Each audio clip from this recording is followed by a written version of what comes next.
عليه وعلى آدم ونوح وعلى هود وصالح، والسلام على سيدنا ومولانا أبي الأحرار الحسين بن علي صلوات الله وسلامه عليه. نوجز الكلام فيما امتاز به الحسين صلوات الله وسلامه عليه، وقد جمعنا الله وإياكم في هذا المحفل المبارك بهذا الجمع المبارك وأمام هذه القبة الشماء المباركة، قبة علي بن أبي طالب صلوات الله وسلامه عليه، فإنها من النعم العظيمة التي من الله بها علينا. عندما كانت فترة حمل الإمام الحسين صلوات الله وسلامه عليه،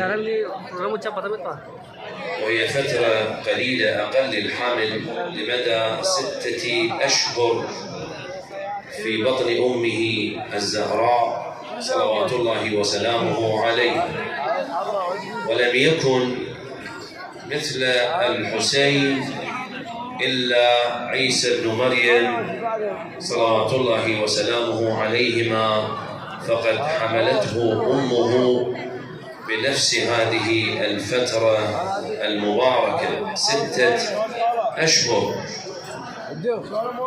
وقد رأت أم الفضل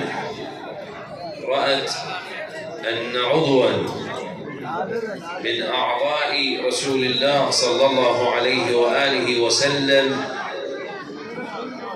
قد سقط في حجرها، فبشرها رسول الله صلى الله عليه وآله وسلم بذلك المولود المبارك، وهو الحسين بن علي صلوات الله وسلامه عليهما.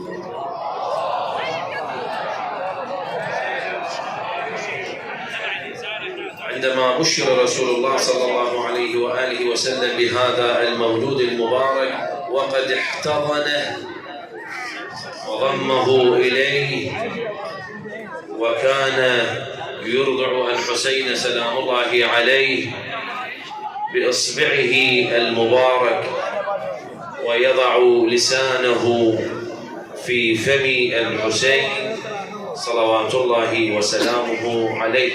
وهذه من الميزات المهمة، من المناقب المهمة التي من الله تبارك وتعالى بها على الحسين بن علي صلوات الله وسلامه عليهما.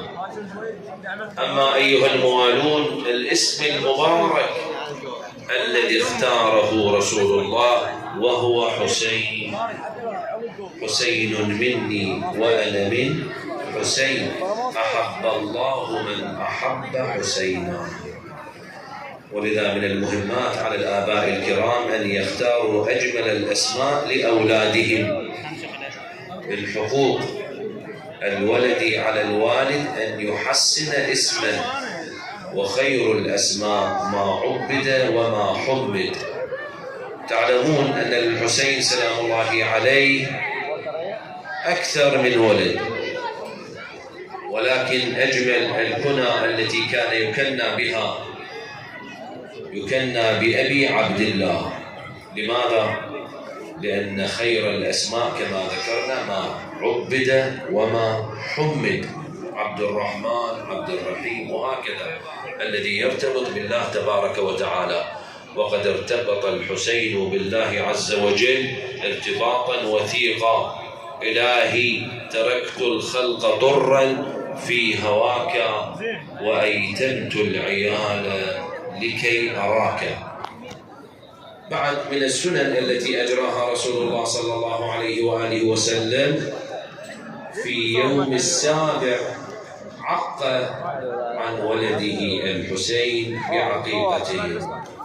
وهذه مما ينبغي أن نقتدي برسول الله صلى الله عليه وآله، أن نعق عن أولادنا صدقة، سلام لأولادنا، تدفع السوء والبلاء عن أولادك بهذه العقيقة. ولذا أجراها رسول الله صلى الله عليه وآله في 7 من عمر إمامنا الحسين صلوات الله وسلامه عليه، وأعطى إلى القابلة على رواية ماذا أعطاها للأرجل، أعطاها رسول الله صلى الله عليه وآله. وفي خبر آخر أعطاها ضريف الفرشية، اللحم بتعبيرنا الجيد، مو اللحم البارد، اللحم الجيد أعطاه رسول الله صلى الله عليه وآله إلى القابلة. هذا مما أجراه رسول الله صلى الله عليه وآله وسلم عندما بشر بالحسين سلام الله عليه. الميزة الأخرى التي امتاز بها الحسين إنه إمام للأحرار، وكما قال إمامنا الحسين: كونوا أحرارا في دنياكم، أي لا تكونوا عبيدا للشيطان. ألم أعهد إليكم يا بني آدم أن لا تعبدوا الشيطان إنه لكم عدو مبين. أشوف البعض الذي يتخذ الحرية في غير هذا المسار الذي رسمه لنا الحسين سلام الله عليه، في الفحشاء في المنكر، ويدعي أنها الحرية، إنما الحرية التي أشار إليها الحسين: كونوا أحرارا في دنياكم. الميزة الأخرى التي امتاز بها إمامنا الحسين: كل من ارتبط بالحسين فقد ذاب في حبه وفنى نفسه مع الحسين.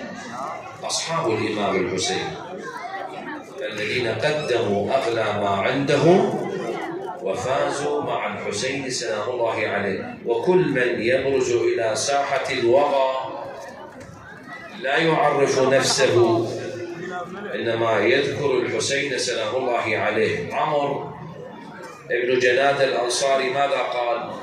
أميري حسين ونعم الأمير، سرور فؤاد بشير نذير، علي وفاطمة والداه، فهل تعلمون له من نظير؟ أكو واحد مثل الحسين صلوات الله وسلامه عليه.